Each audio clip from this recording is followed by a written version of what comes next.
Today's show, as always, sponsored by VasaIslandApparel.com for gear that represents the South Pacific Island languages and cultures accurately and responsibly. Put on for the culture. Catch the wave at VasaIslandApparel.com.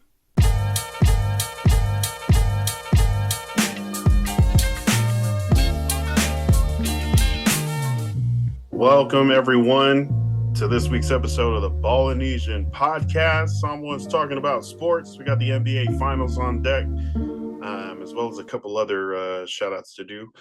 Raiders. Oh, those guys, they always make an appearance. I just wanted to annoy you. That's all. Raiders. Yeah, do any other teams have like a iconic kind of shout like that? Oh, the Chargers have one.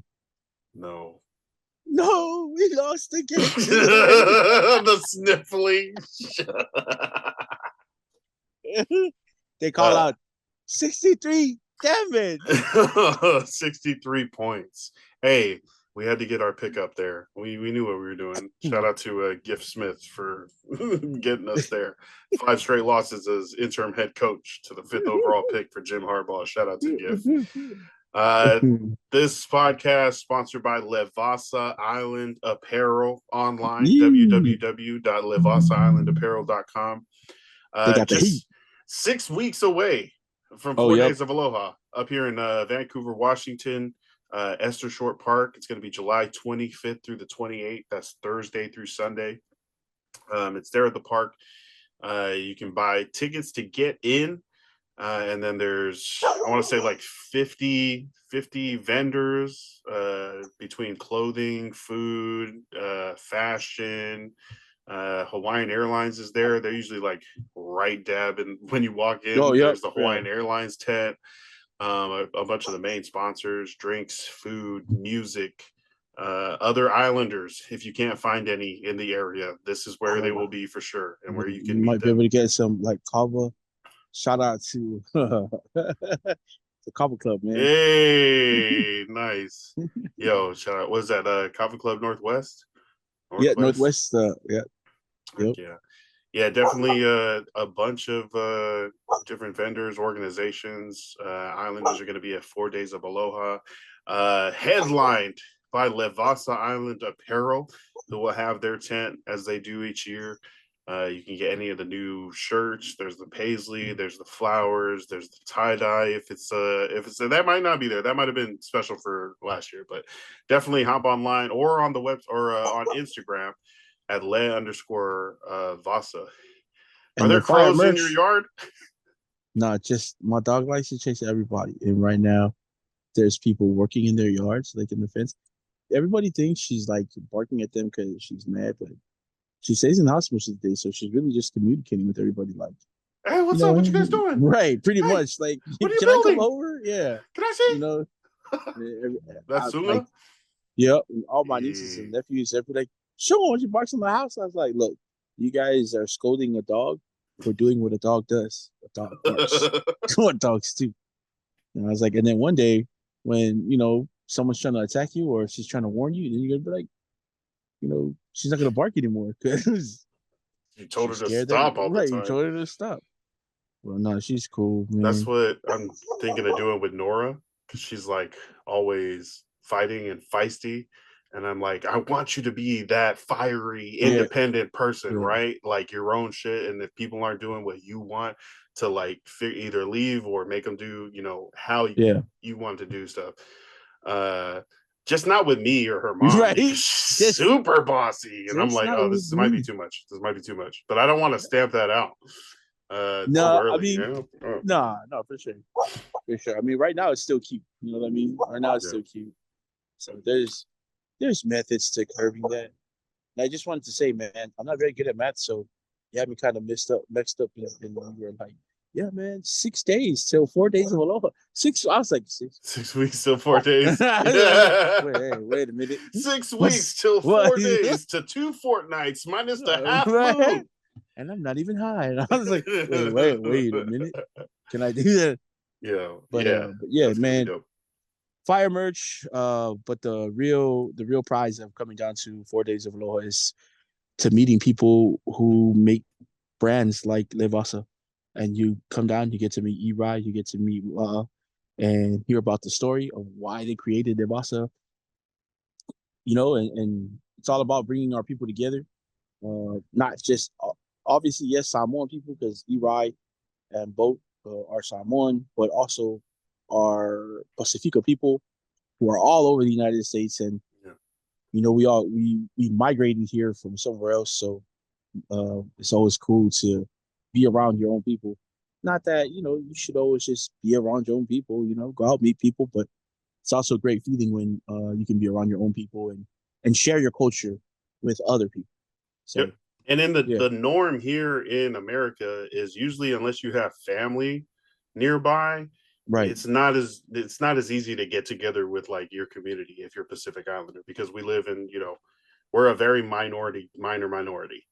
So it's hard to find other islanders. So definitely when there is opportunities to come into like a festival like this, it might cost $25 to get in or something like that, unless you're Forrest. Forrest, like J-Bud. But getting in there, there's each one of these tents is a vendor, is a family, is an entrepreneur that has a story that's almost as strong as Vasa's. You know what I'm saying? Like everyone's got their journey and their merchandise. So definitely come with your cash. Come ready to buy something that speaks to you and walk around until you find that item, and you're going to be able to leave there with something great. Right. It does cost to get in, but look, we've given you, we've been plugging them for like since January, maybe before that. So you had all that time to save up like, $30 to get in. I know everybody has expenses, bills, and everything of that sort, but we've given you ample time, man. You're gonna enjoy it. I'm telling you. You still have $1 a week for the last 30 weeks. Right.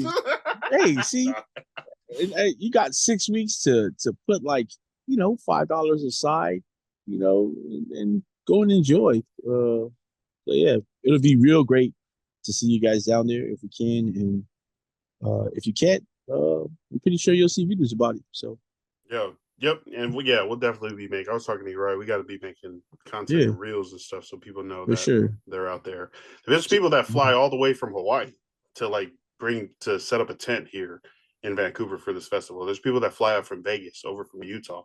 Like it's pretty widespread. The people that are coming out and the vendors that are going to be there. Definitely. Have you heard of FestPAC? Is that a race that involves Dominic Toretto in the Pacific Ocean? FestPAC. Festival of Pacific Arts and Culture. I was in American Samoa when we were honored to be the host of, what year was it? Gosh. Oh wow. Yeah, we hosted. Were you not back home yet, Vince? I think you were home. Maybe. Is it not a yearly thing? I have no idea. But the Pacific Arts Festival, yes. American Samoa had hosted at one time. So we got to see every island out of the Pacific come and perform, and they were all over the island. There were vendors that doing food. We also got to see, I think right now he's probably like the second tallest man in the world. It was a Fijian young man from Fiji. He was I remember his first name was Kali. He was like 7'7", and I had just started working at ASPA that week. It started, so it was funny. We went on lunch, and we were allowed to go have lunch at Utule where everything was going on, and we got to walk around, get food. But we were getting back into the car, and I see this small Ainga bus. For you folks who don't know what Ainga buses are, those are our public transportations back home, but they vary in size. So we have little small ones that go out to like the east side. They're smaller villages. There's a lot of them, but they're pretty small. And then we have bigger ones too that usually go to like the main villages, because a lot of people, go into those buses. But anyway, you've seen a small bus stop and someone's getting off, but it turned, like it kind of leans over to the side, like it looks like it's gonna tip over. And we were like, how many people are getting off that bus? And this 7'6" dude, who's pretty built, like big too, steps off the bus, and then all you see is the bus go. I was like, holy shit. But yeah, FestPAC, yeah. So Pacific Arts Festival, we were able to see that. There he is. There he is. I got a picture of him here. Jeez, Louise. Yep. Yeah, tall. Yeah, no, tall. Holy yeah, and look, he's good size too. He's got to be at least, I don't know, 293 something in that picture. So 390, dang, yeah. He's so not a scrawny big guy. No, he wasn't. No, he was big. He was big. But we got to see islands like Rapa Nui. They brought a contingency. We got to see them perform. We got to see, I know Papua, they had people there. They had a group. So Tahiti, the regular people that you see, like, or the more common to see at festivals like this, Tahiti, Tonga, we got to see those guys. Obviously, Samoa came over. So yeah, great festival. It's a celebration of cultures is the way I'd like to put it. Yeah, if you ever get a chance to go, you should go. It was amazing. And so nice. I see, yeah, and I know you bringing it up because I've seen clips and pictures of the latest one, and it looks amazing. And I know we were well represented. I will mention, but I'm not going to speak on it. There have been some controversy with like remarks that were made when the Miss American Samoa went up, or I think somebody had a problem with Apia when they were saying their introduction, and just, I mean, everybody's going to have their own opinion, obviously, and there are some things that there's a time and a place for everything, and sometimes there are things maybe you shouldn't say like at a festival like that if you're trying to be funny. But do you know what they said? It was a joke. It was going wrong. Yeah, thought they were funny. They're not. Yeah, this is not. I'm not trying to put too much light on it because I understand he deserves to be spoken to, and but the guy, the MC that was introducing the Miss American Samoa, introduced her, and then right before he said Miss American, he was like, "My girlfriend, Miss American Samoa." You know, it is an older. You know, it's our people. We're being represented in front of millions of people. Well, the whole world, actually. Yep. So things like that, like, you know, I don't know if she was uncomfortable. A lot of people were saying they can see in the video that she was a little uncomfortable when she came out. If she was, she handled it with a lot of grace. She went out there, performed well, represented us amazing. Shout out to you, Miss American Samoa.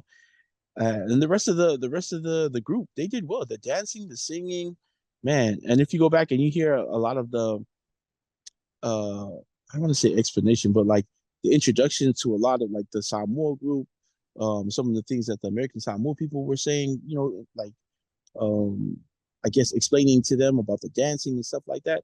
It's cool, man, to hear stuff like that, like in Samoan, hear them talk about it and like to the world, like just explaining to the world. That's pretty dope. Even the other cultures that were over there, like that's pretty cool. I know a lot of Micronesian people that I met here in Hawaii. They were pretty proud about their islands being out there. They were posting about it. You know, it's not every day you get to see that on mainstream TV here where we are. Like, we'll see it back home, or if we're like in the South Pacific, it's everywhere. But like when we're out here, and a lot of us who have migrated to the United States, when we get to see that on TVs out here or just the internet, like front page internet, that's pretty cool. Like, so definitely being shown to everybody and something that we can see as representation, and we know that's the first step in being able to inspire others that are like you. So dope to see that. Dope to see there's a Coconut TV put out like the highlights from the opening ceremony, and it was like every country coming out, every island coming out and putting on and showcasing their culture, dance, song. Man, that really like hit.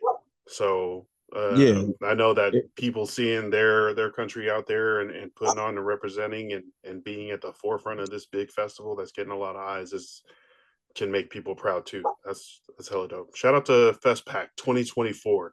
The 50th one that they done. That's crazy. I heard none of this. But yeah, thanks. Shout out to social media, freaking showing all these clips that are like super dope and getting people hyped up, and then going and looking in. I was like, what is this festival? And learning more about it. I was talking to Marcus about it earlier, and yeah, there's a big, just having that out there to showcase to us and to the world is. I mean, if I had to explain it to someone in short, it would be, it's like we have the Pacific Games, which are our equivalent to the Olympics to the world. That would be like the Olympics of showcasing your culture. That's exactly why I said that. It's like an Olympic level event. Yeah. That's dope. Caitlin Clark not going to the Olympics. We'll talk about that. Don't, man. Okay, so I was arguing with people on fuck you guys on Twitter. You don't want to know who, man, it's so funny. It's these grown, like, not even grown, like these older men who are out here, like, and I don't want to say it, but it's also a lot of older, just white men, like, with their opinions of how it's racist that she's left. Put a straight white woman on the pedestal. Oh man. And all that she's done for the sport, all her acting. Please. She is not better than those 15 women that were selected. Yes, Brittany Griner has been away from the game, came back and put up what I think she already had in that first game back, 23 points, 9 boards, I think. Chelsea, point guard. You're telling me you're gonna pick her over like Chelsea. Oh my gosh. But look, and it's nothing against Caitlin Clark. She does have the skills to play for Team USA. Just not to beat those 15 women out. She just got to the WNBA. She has played on the Olympic level. So have those women when they were younger. I think she also 19 under or something. All through, yeah. She's been on the international circuit since people were recognizing her. She's always been on teams with Katie Van Lith and Paige Beckers. You know, that has been the USA team since they were young. Under 14, under 16, under 18, then 3-on-3, where Katie Van Lith just got her invite to 3-on-3. She's part of the 3-on-3 team. Right. But Caitlin Clark, make no mistake, will make that team, probably the next one. In America. But yes. Yeah. In America. She'll become a lot of what people are saying. She'll probably end up being the best offensive player in, prolific scorer in the WNBA. But look, she's not better than those 15 players. I'm sorry. But you think she's a shoe-in 2028 in Los Angeles? I do. I think. I think so too. I think her, Cameron Brink, I think Paige Beckers will be coming in, and she'll definitely be going. And then you still have Cardoso. Well, Cardoso is going to play for her country. Angel Reese, Angel Reese is out there. She'll definitely be on the team soon. The other rookie in LA that's there with Cameron Brink. Rakea. Look, Kate Martin for the Aces right now. Man, she's been playing lights out. She's man, what a nice addition for the Aces. But look, Caitlin Clark is good, just not better than those 15 players. So what is she, like 35-5 this month, or to start her WNBA career? That's pretty good for a rookie, right? For sure.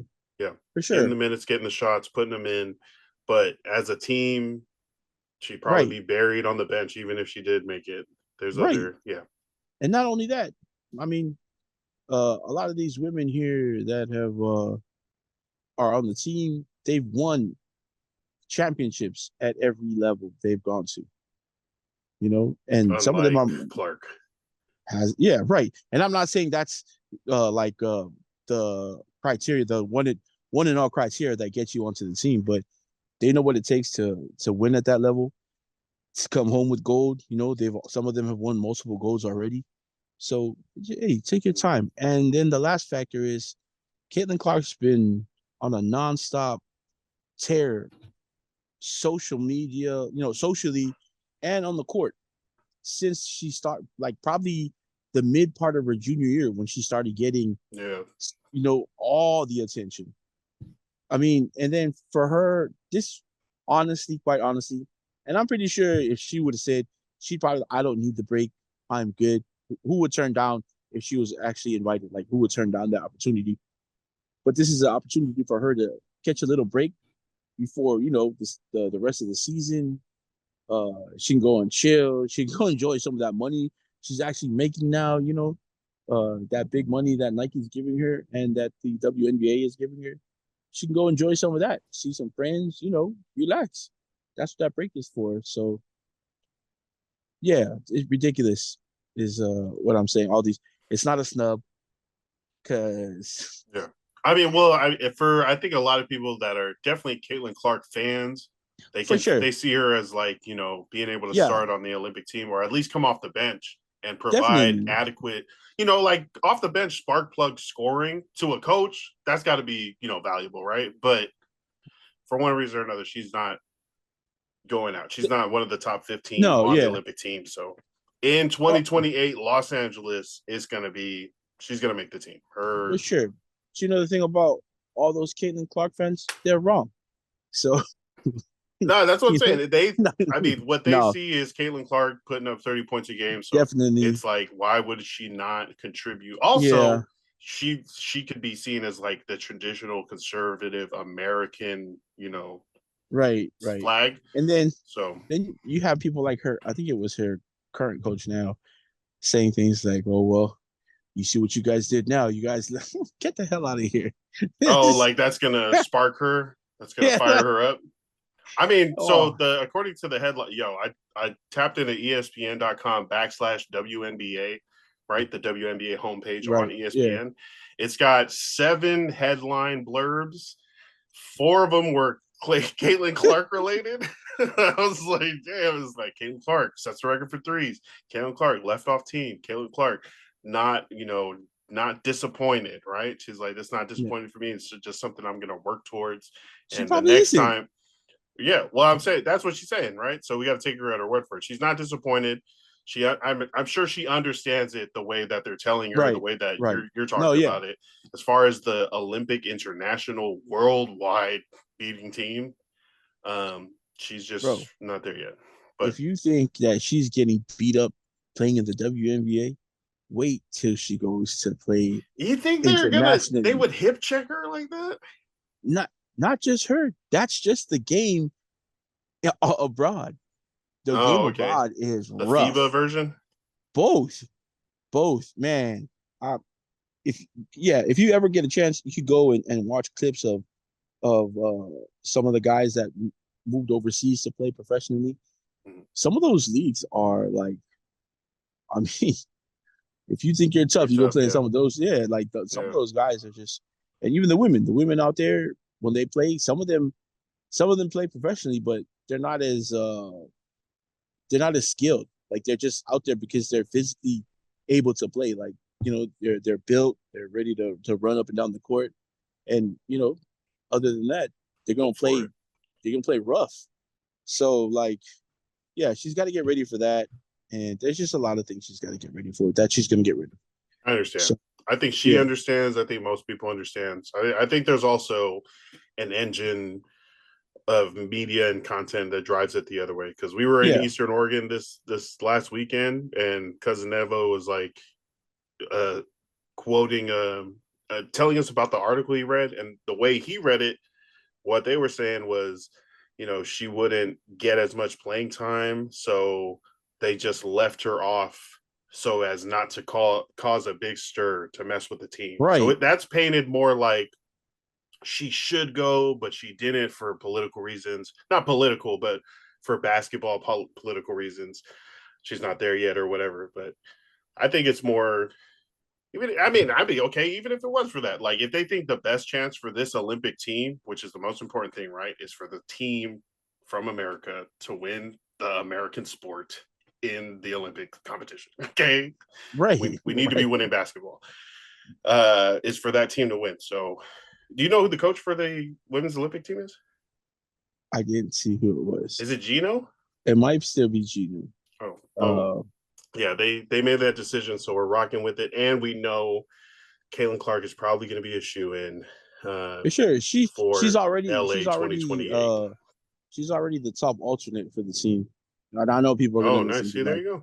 Top alternate, bro. You still got to be somebody to be the top alternate. Yeah, you got to. Yeah, you're a really good. She's going to be really good. It's going to work out. She's going to be on the Olympics next time. Speaking of championship basketball, let's talk about these NBA finals, man. What the heck is going on? We talk about international championship games where they showed like the old videos of Luka or Jokic playing in a friggin' looks like a soccer stadium crowd, and there's fire and smoke. Everybody's jumping out. Freaking, and in the middle is a basketball court with pyrotechnics and shit. I was like, oh, that is scary. Like the energy is different. It's different. But I mean, I guess TD Garden is rocking like that because the Mavericks on the first two games in these NBA finals have lost both of those in Boston. They're traveling back this week for game 3 in Dallas. But the Celtics up 2-0. What is Tatum doing good? What would you say is the reason they're up 2-0 over the Mavericks? They're defending well. They're sticking to the plan.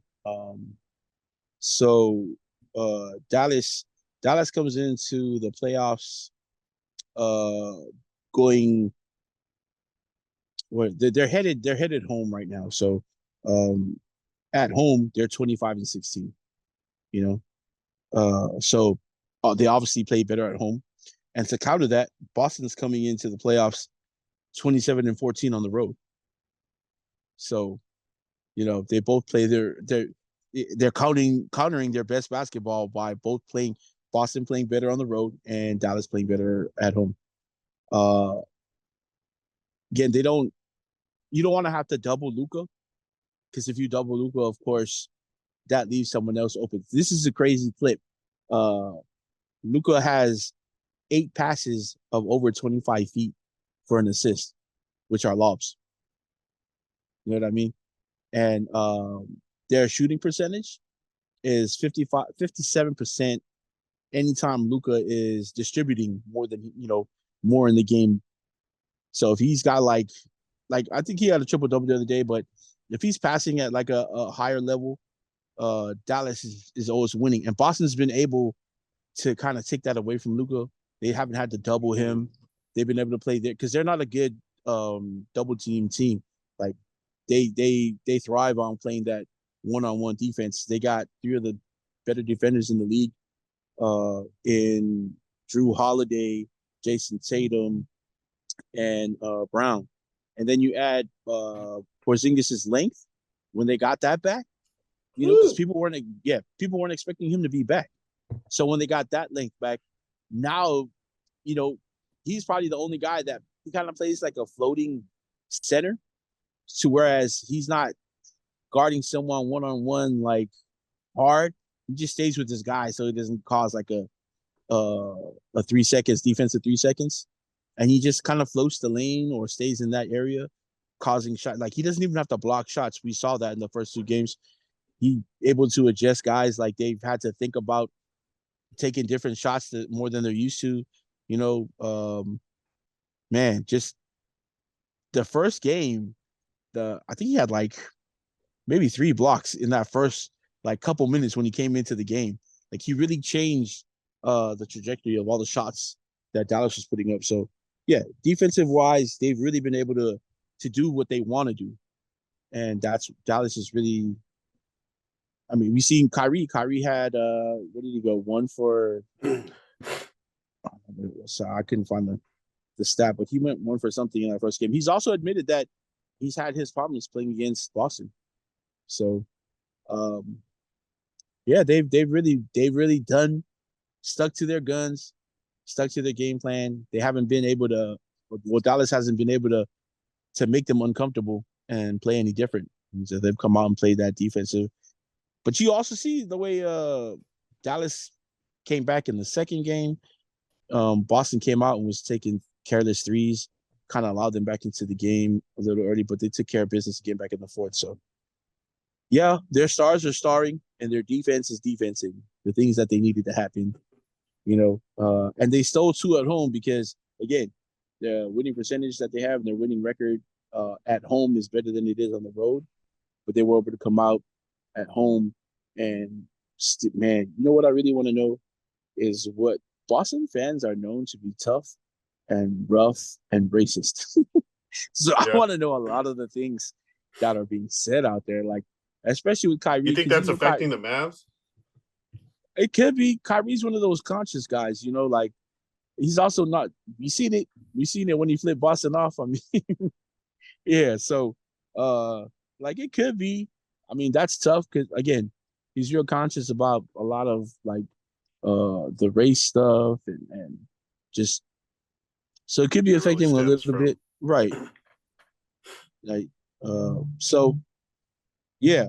But I mean, if we're talking about streaky on the court, they've really been able to just like it's almost like the mentality of we're gonna let Luka do what he do, and we're gonna defend everybody really hard.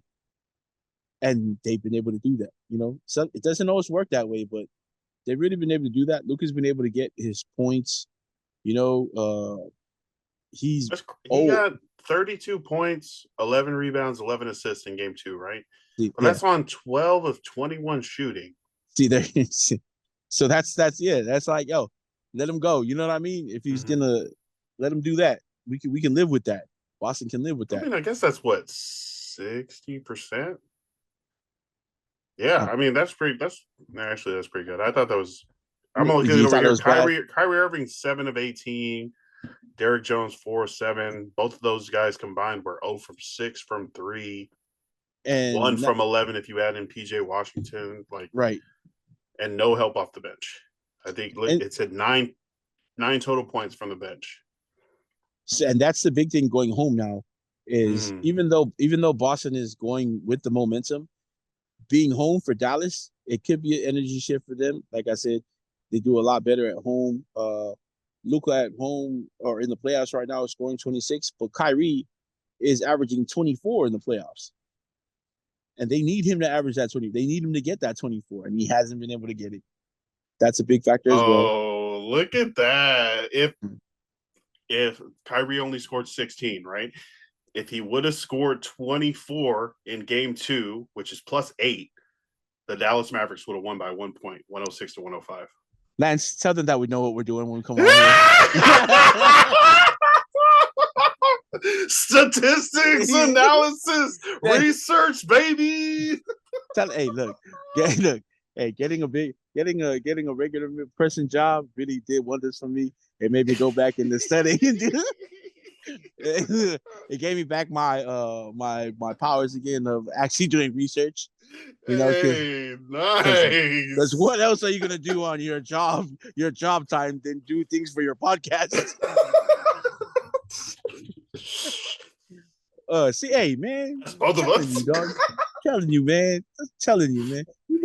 We know a little bit of what we're talking about, man. Come on. Yeah. Wait, who's okay, so up 2-0, usually that they're gonna win, right? So Boston is favored to win. They're up 2 games in a best of 7 freaking round for the championship. If Boston wins, who's the biggest winner? The franchise, the city, some of the players, the coach. Who would stand out to you? I think Mazzulla, because after the scandal that happened with the Udoka, what was it? The cheater. Yeah. Well, how do you cheat on what is his wife's name that he cheated on? Oh, was it like gosh. Some actress, some famous actress? What's her name from Friday? Which Friday? Oh, the first Friday. Oh no. What's her name? Gosh.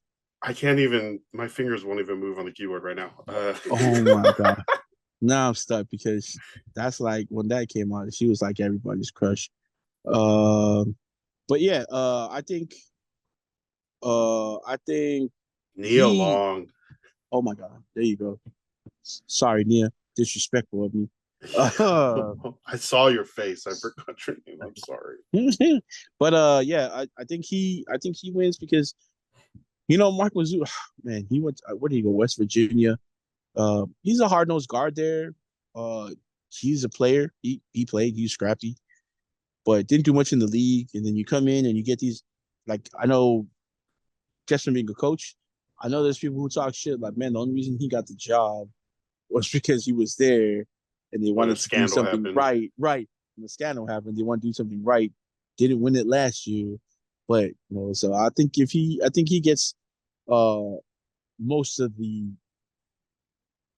I think he benefits most from Boston winning this championship. That's the change, right? Like the Celtics for the last 6 years have been, in the deep into the Eastern playoffs, but the big change was when they switched up to a new coach and now they're in the finals. I think that's going to be the narrative, right? He's the piece that really changed. I mean, they brought in Porzingis.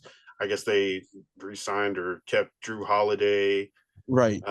They kept freaking Derek White through the haircut and everything. Like the team, but Joe Mazzulla is going to be the biggest change because they had Tatum, they had Brown for a minute, they gave him contracts, but Tatum now they're would in the be finals. number 2. Just because I got Tatum, people have been talking about how Tatum, couldn't get it done or just doesn't have enough. What kind of a superstar he is? Is he really a superstar? Jason Tatum. If you're talking that talk, then yeah, you're crazy. Jason Tatum is a superstar. Brown might be the better person on the team right now. I won't lie. You think Jason Kidd said that to try to mess them up? Because this is the same coach that's like, bump me so I can spill this water so we can get a free timeout. You think he's playing mind games? Don't disrespect Jason Kidd like that. I think he might intentionally be like, oh man, we gotta fuck them up somehow. Hey man, you're the backup's better than you. Maybe look, I will neither confirm or deny that I've done something like that before when I'm talking to another team's high school's best player. But like, yeah, but hey, man, like, you're doing pretty good, man. But like, you're slacking. Your team's picking up your slack. You know what I mean? It does affect people. Make him shoot it 50 times that game. Right. I've seen. I like I said, I will neither confirm or deny that it was me, but I've also seen it the way it affects people. Then they come out and they really want to, like, every shot they take, they're kind of looking at their bench or looking at you or the person who told them, and then all of a sudden at the end of the game, they don't know why they're like 2 for 50.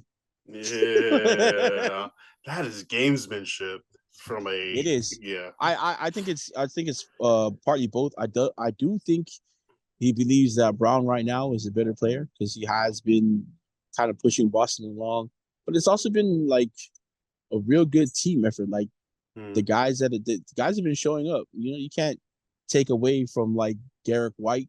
Drew Holiday too. Yeah. Drew Holiday is a champion already though. Like if guys who were like, Drew Holiday, what a good picker. It's cool. It's not gonna do much. You don't know the game. Yeah. Oh my gosh. And then also Al Horford has been doing exactly what they've been needing him to do. I forgot it was on the team. That's what I'm saying. I thought he retired, but no, he's out there fighting for rebounds, getting the second chance points for them. He might not be the one necessarily scoring those second chance points, but he's the one tipping the ball out to his teammates or pulling down hard rebounds, running after long rebounds. And after those, like sometimes he's the one hiding in the corner. No one's like, oh shit, it's cool. It's just Horford over there. No, Horford can hit threes. That's what he's been known. Yeah. And Horford hits those timely threes too. Not just like he hits those ones where you're like, damn, if that someone hits a three right now, that's gonna shift the game. And that fool's always like in the corner somewhere, like, yeah, I'll hit it. Hey, they don't guard me. Throw that, swing it out here. And honestly, for me, personally, I think that's what's been the difference between the way Boston and Dallas have been playing is that Dallas really needs their supporting guys to win because Luka and Kyrie, don't get me wrong, they're an amazing duo. Like for me, that's like a top 5 duo right now in that backcourt. They can really push that team to win, but the whole season we've seen the supporting players like come up with big plays or have big games or do the rebounding when Derek Lively's another guy. He's gonna have to come out and really play hard-nosed defense and really make shots difficult for Boston, for Porzingis, because right now Porzingis looks like the number one pick he was, what everybody thought he was going to be. Now, after resting those games, he come out here and he looks like what people definitely thought his career was gonna turn out. Can you name all the teams that Kristaps Porzingis has played for? I know he played for New York. I know he played for Dallas. Yeah. Washington. Who else does he play for? Oh wow, I didn't know that. And now the Celtics. I think those 4 teams. I think who's the third team? I think he played for 4. Yeah, now the Celtics. So Celtics. Oh, Celtics, New York, Washington Wizards. Are they the Wizards? Dallas. And Dallas.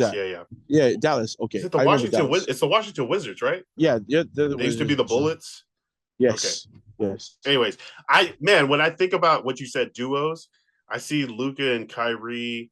Would you take Luka and Kyrie or Jason Tatum and Jaylen Brown if you were doing 2 versus 2, or like if you were starting your team with a duo? Yeah, that's just the way I would build my team. I would go with Luka and Kyrie. Yeah. And then for me, it would mainly be because of Kyrie's ball handling and his scoring, and then also because his ball handling is top tier to Luka's, but Luka's scoring is going to be top tier to Kyrie's. And they play Kyrie off the ball, and they let Luka handle at point. So that would take some of the power of the handle away that Kyrie has if he's not the one with the ball and like juking the shit out of people. When I line those 4 specific players up, I have Luka, then Tatum, then Kyrie, then Jaylen Brown. But I have Jaylen Brown and Jason Tatum as a better duo than Luka and Kyrie, probably because Luka and Kyrie are 1 and 2, like just guards, and Tatum and Brown are forward and guard. That's crazy. But if the Celtics win, that'll be their 18th. That'll be their 18th championship. Yeah, they got 17 right now, which is 1 ahead of the Lakers. They would extend that lead. Do me a favor. Make it real quick. Yeah, sure. Let me sit in the house real quick. Hold up. Yeah, the Celtics would have a league lead extension to 2 more championships than anybody else. Who's right behind them? The Lakers, man. The Lakers got 16 or whatever -1 is that. But we got game 3 on Wednesday, and then game 4 on Friday or Saturday. So we'll see if the Dallas Mavericks are going to make it to the next freaking episode of the Ballinesian podcast. Honestly, what they really need is for Kyrie to be Kyrie, and not be who he usually is when he plays Boston. So that's what they need, and that's what I think he's going to do. Kyrie's such a great player, and then you have some chumps talking about he needs to win this to solidify his spot as like a great player or a Hall of Famer. Those guys are weird, but I do think Dallas needs him to step up, and that's what I'm going to be looking for in this next game 3. Nice. All right, shout outs for this week. Again, shout out to FestPAC. That ends on the 16th. It's going to be dope to continue to see videos coming out, representation, doing the different dances, cultural traditions, and spreading and keeping that alive. That's hella dope. Keep it up. Any shout outs? Oh man, shout out to Alissa Pili for signing with Nike as an N7 ambassador. The N7, it's a part of Nike that celebrates the indigenous people here in America, the Native Alaskans, or just the people that were native to the land. N7 is Nike's ongoing initiative to support and collaborate with Native American and indigenous communities to further elevate equity on the court. There you go. Nice. That is totally her brand too. Right. So they signed her, and she's a new ambassador for the Nike N7, but she's also now a sponsored and signed Nike athlete, which is great. Great for her. Things are really rolling for her. That's great. Especially and we talk a lot about how she's a big influence for Samoan girls or Pacifica girls, but we forget that sometimes we forget as Pacifica people that she also represents for the indigenous people, the Native American people, and that's great to see because she embraces both sides. She grew up in Alaska. Her grandmother, she speaks of very often and fondly about how she taught her about her Native American or Native Alaskan culture. So that's great to see, man. Yeah, shout out to Alissa Pili. That's dope. And then always putting on. That's Ballinesian of the year right there. Amen. Yeah. And then shout out, I know you sent us the posting, but shout out to Taulia Tagovailoa for signing with the Hamilton Cats. The Hamilton Cats at the CFL. Good for him. I know he had a few invites to training camp and rookie camp with some teams, but didn't work out the way he wanted to. So he's now signed with the contract to play this season in the CFL with the Hamilton Tiger Cats. So shout out to him. And then, not to end on a sad note for my shout outs, but condolences to one of the kids. He was on my. Was he on both championship teams? I won like 3 championships at Tapuna coaching, and one of the boys who I coached there for about 3 years tragically lost his life a couple days ago. So shout out to condolences to the Malo family. I coach his brother too there, Veno. So for a while, you will be missed by many, many people. And if there's one thing good about Facebook, it's also going on there and seeing how much love people have for, certain. It's not good that we can go on there and see it. It's good that you can see the love that they have for people who have passed. And by the showing of love he had, he was really loved. And he's gonna be really missed. So for a while, rest in love, my guy. Yep. Shout outs to our sponsor, Vasa Island Apparel. Again, just 6 weeks left until 4 days of Aloha here at the festival in Vancouver. $5 those 6 weeks get you into the festival. It's like $20-$30. But yeah, there's definitely so many things that you can see, buy, and definitely get to see us and hang out with the Vasa Island Apparel. We're gonna make it a party. We'll bring some chairs. We'll just start barbecuing. Yeah, exactly. Like in the middle of the pavilion. But definitely excited to see everybody there. This Sunday is Father's Day. It's gonna be my second Father's Day as a dad with Nora here. But shout out to all the dads. Everybody out there. It's just, man, this shit is hard. But it's so fun, but it's so tiring. But you know what I'm talking about. It's dads can hold a special place in their children's and even their, just their communities' hearts and minds. So shout out to all the good dads out there doing what you do, the good uncles, granddads, everybody that's out here helping take care of these kids, man. Making sure everyone gets to school, making sure they have food, making sure they got some walking around money, some toys, some shoes, some clothes, some freaking diapers. I got to get this potty training working, man. That's so much money on diapers each month.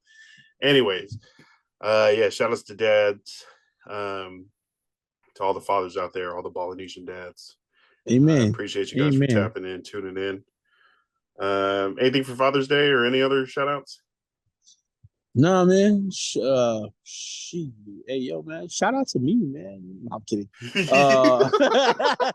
They ain't found me yet, but man, shout out to me though, like, cause I'm pretty dope, man. But if you didn't know, I mean, no, hey, back in the gym. Let me tell you what, man. If there's one there, was there one place I know I don't belong, it's in the gym because I am sore. I am sore, super sore. But yeah, man, yeah, just shout out to everybody who's out here. Like you said, all you fathers out here are pushing to make things better for not just you, but for your little ones and for your family in general. Whether you're taking care of your kids or if you're taking care of your parents, your pops, since it's Father's Day, way to go, man. Again, like Lance said, being a father isn't easy. Being a son to a great father isn't easy too. You know what I mean? Because there's expectations to live up to. Yeah. And so, yeah. So good thing my dad's shitty, but not jokes. Uncle. Yeah, man. Just to reiterate all Lance's his feelings. Shout out to all the fathers out there. Do what you do, man. And I know you guys are great at doing what you do, but don't forget to support your wife, your woman, your ex-spouse, your co-parenting, or like Lance said, if you're an uncle and you support your sister, your brother, take care of these kids, man, because I see a lot of kids who aren't being taken care of, and yeah, you could definitely be someone who changes someone's life. The difference. The difference. So yeah, you could be a difference maker. You just got. I mean, I don't know shit, but I think you just got to show up. Let them know you're there. Help provide. That's that helps a lot. Like, yeah. No one ever showed up for me. Me either, man. Except for all those people that took care of me for so long. Except for all the great people who took care of me. Yeah, for real. And I owe so much to. who's kept me alive these past 2 years. So shout out to those guys. Yeah, but it's all love, and it's hope everyone has a great Father's Day. Amen. If you're blessed enough to have your dad nearby, give him a call, take him to freaking breakfast. We're gonna try to go golf. I accidentally planned a golf outing on Sunday. No, you didn't. I did not know it was Father's Day when I started planning it like 2 or 3 weeks ago, and I was like, "Why don't we just do it that Sunday?" And everyone was like, "Really? Oh, Father's Day? You ain't telling me no. I deserve to go. It's Father's Day. Who's telling me no? Book." Yeah, all right, that's exactly how it went. And then he went outside. He said, "Look, hey, babe, fucked up. Like, I fucked up. I didn't know it was Father's Day. I forgot you had something planned. But look, yeah. But look, I'm gonna go get this knocked out because we're playing early. We're gonna play early, and then we're gonna do what you want to do. Promise." 6:45. We're playing at 6:45. Right, we're getting knocked out super early. But I told her about the whole plan. I was like, I'm gonna leave the house at 6. I'm gonna go pick him up 6:40, or I'm gonna leave the house at 5:30. Pick him up at 6. We're gonna hit the course 6:45. Be done. She was like, next Sunday. I was like, yeah. She was like, so we're not doing the Father's Day brunch? And I was like, oh no, what? Oh damn. Nah. She's like, oh, okay. Do they have one next Sunday? Do they have one next Sunday? Or you want to just go to the same restaurant just on Monday when it's not as packed?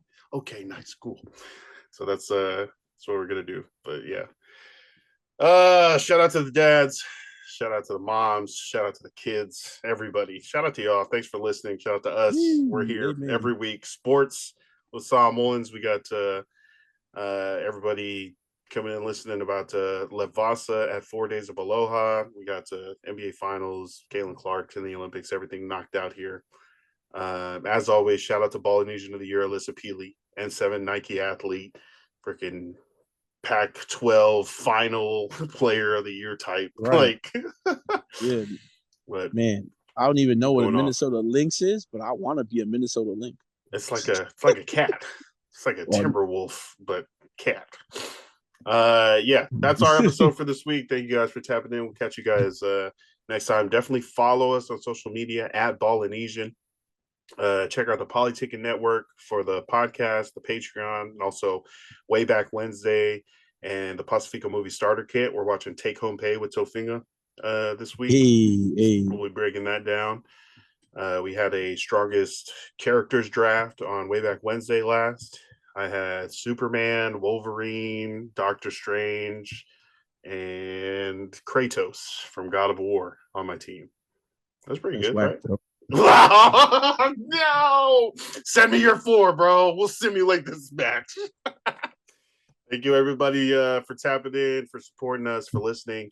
Appreciate you guys for making it this far. But that's our episode for the week. Stay hydrated. Stay balling. Damn. Messed up. Stay hydrated. Stay blessed. Stay balling. Love and light. Peace. Yeah.